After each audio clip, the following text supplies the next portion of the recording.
adik-adik semua yang berada di mana saja. Senang sekali berjumpa lagi dengan adik-adik, apalagi melihat adik-adik semua yang begitu sukacita dan bersemangat untuk beribadah. Nah, karena kita akan memulai ibadah saat ini, Kak Tres mengajak kita semua untuk mengambil sikap yang tenang, semua duduk yang rapi, tidak ganggu kakak atau adik atau teman di sebelah kalian. Juga tidak sambil makan atau minum ya adik-adik. Dan mari kita semua siapkan hati kita untuk beribadah kepada Allah kita yang kudus dan mulia.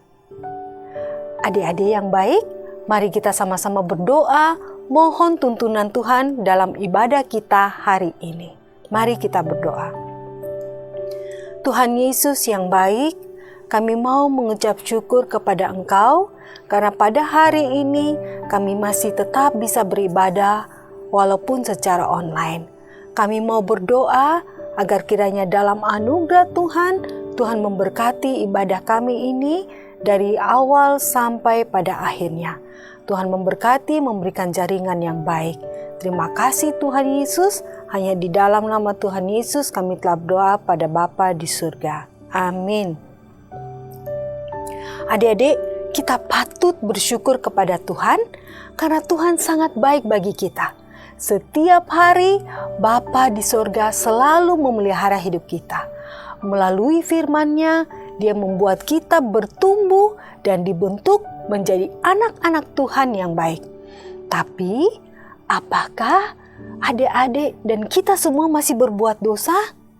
Ingat ya adik-adik, mata Tuhan selalu melihat perbuatan kita. Seperti pujian yang akan kita naikkan berikut ini. Kiranya pujian ini boleh menolong adik-adik dan Kak Tres untuk mengingat bahwa setiap kali kita mau berbuat dosa, kita selalu ingat bahwa ada mata Tuhan yang selalu melihat kita. Mari kita menaikkan pujian berikut ini.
Adik-adik, kita sudah memuji Tuhan dan saatnya ini kita akan mendengarkan cerita. Tapi sebelumnya, Kak Tres mengajak kita untuk berdoa sekali lagi.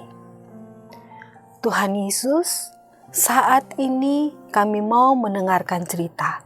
Tuhan berkati Kak Tres yang menyampaikannya. Kiranya Tuhan juga menolong kami untuk dapat mengerti akan firman Tuhan yang disampaikan. Kami juga meminta agar Tuhan memampukan kami untuk dapat melakukan firman itu dalam kehidupan kami hari lepas hari. Terima kasih Tuhan Yesus. Amin. Wow, ada begitu banyak makanan yang Kak Tres suka yang ada di tempat ini. Ada coklat, ada permen, ada biskuit, ada juga snack. Ya, adik-adik, Kak Tres mau makan semuanya. Tentu semua makanan ini pasti enak rasanya. Apalagi kalau kita mendapatkan secara gratis. Nah, coba adik-adik bayangkan. Kalau kalian diperbolehkan untuk ambil gratis semua makanan yang tersedia. Apa yang akan kalian lakukan? Apakah kalian akan mengambil semuanya? Atau kalian mengambil secukupnya saja?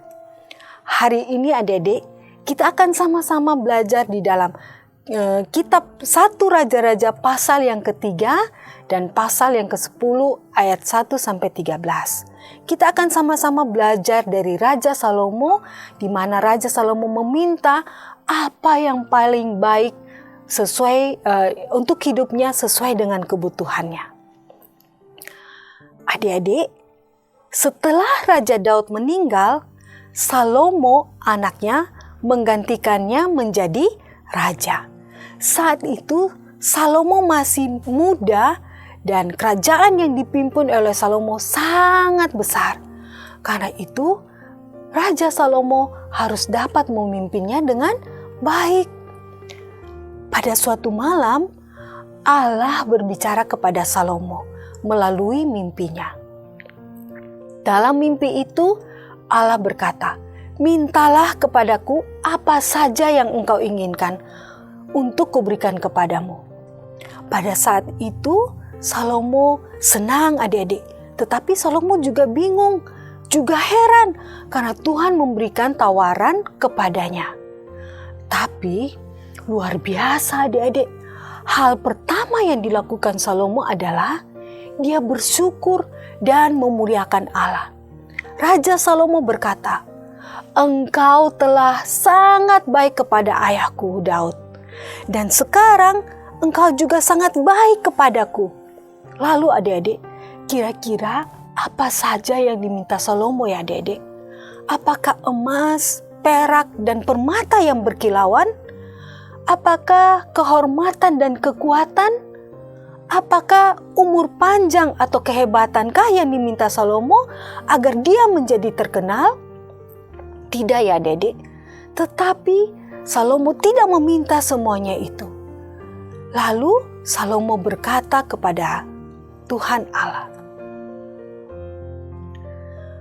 "Tuhan, ketika aku memikirkan tugasku sebagai raja, aku merasa tidak berdaya seperti seorang anak kecil.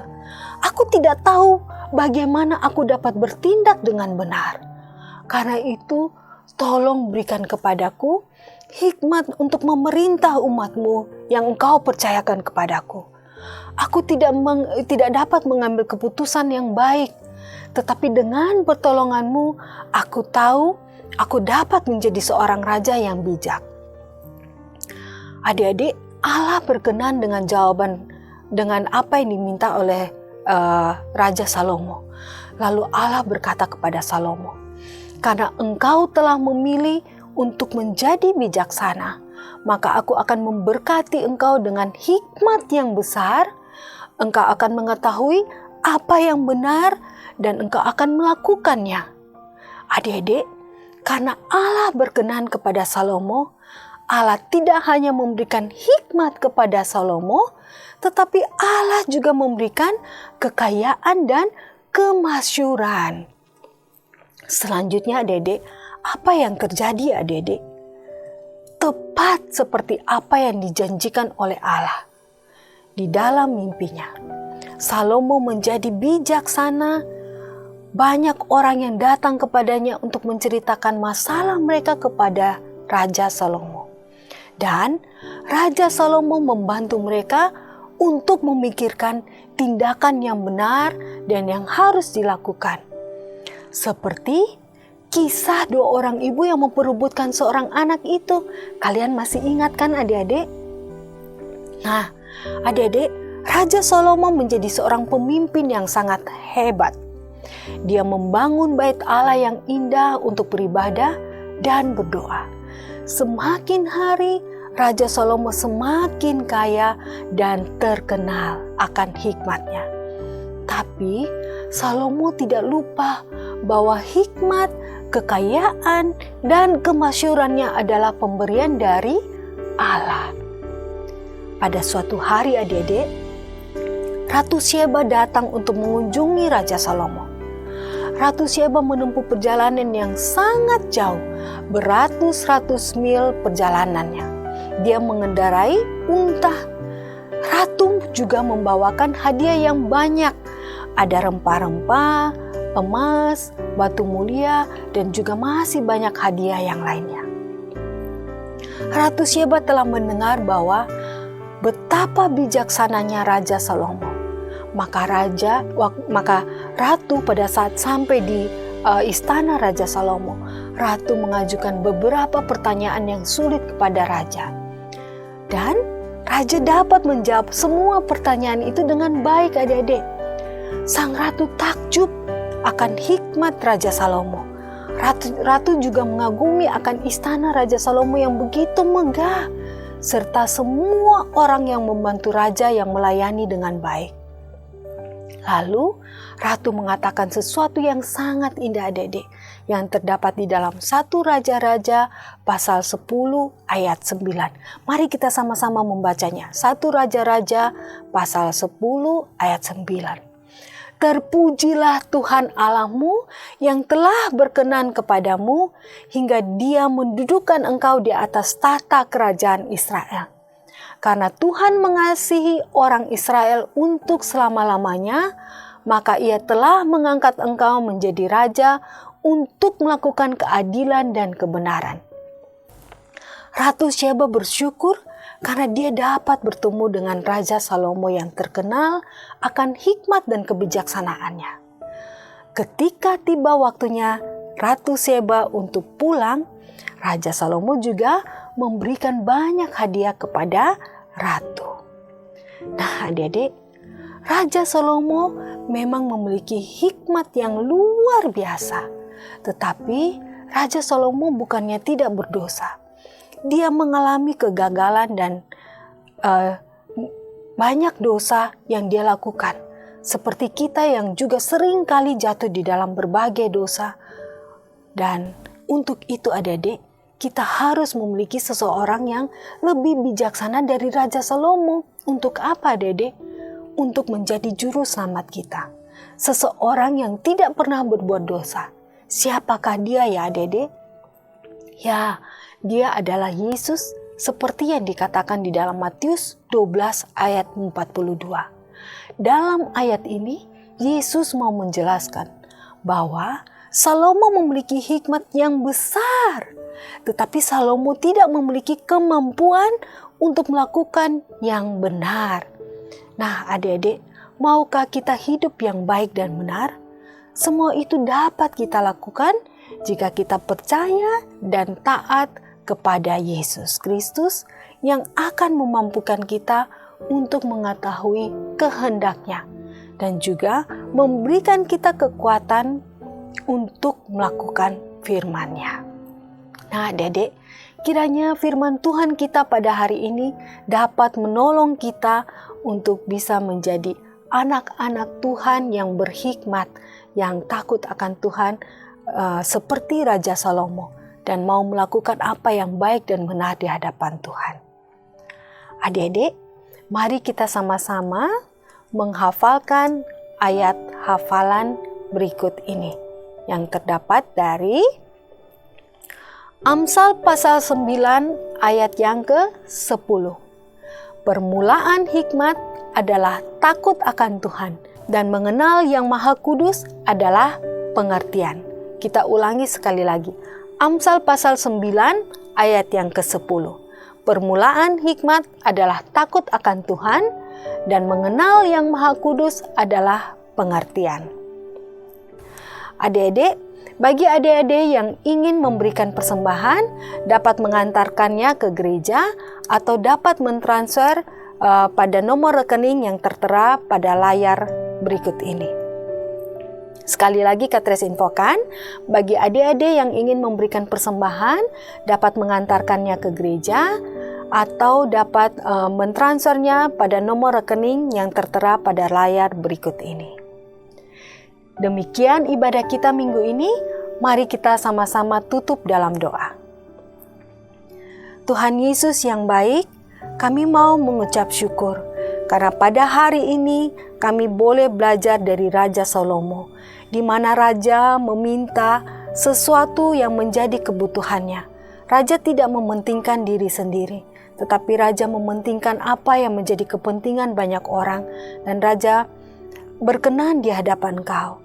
Tuhan Yesus, tolong kami. Kami juga rindu menjadi anak-anak Tuhan yang baik, Kami juga rindu menjadi anak-anak Tuhan yang mau menyatakan kebenaran serta meminta segala sesuatu apa yang menjadi kebutuhan kami. Tuhan Yesus, tolong kami yang lemah dan terbatas ini. Terima kasih Tuhan untuk ibadah pada hari ini. Hanya di dalam nama Tuhan Yesus kami berdoa kepada Bapa di surga. Amin. Pesan Katres kepada adik-adik semua, jangan lupa hafal ayat hafalannya ya. Serta tetap setia beribadah, membaca dan belajar firman Tuhan. Dan beritakanlah kabar tentang Tuhan Yesus kepada orang-orang di sekitar kita melalui kata-kata dan perbuatan kita yang baik. Shalom adik-adik semua, selamat hari Minggu, sampai jumpa.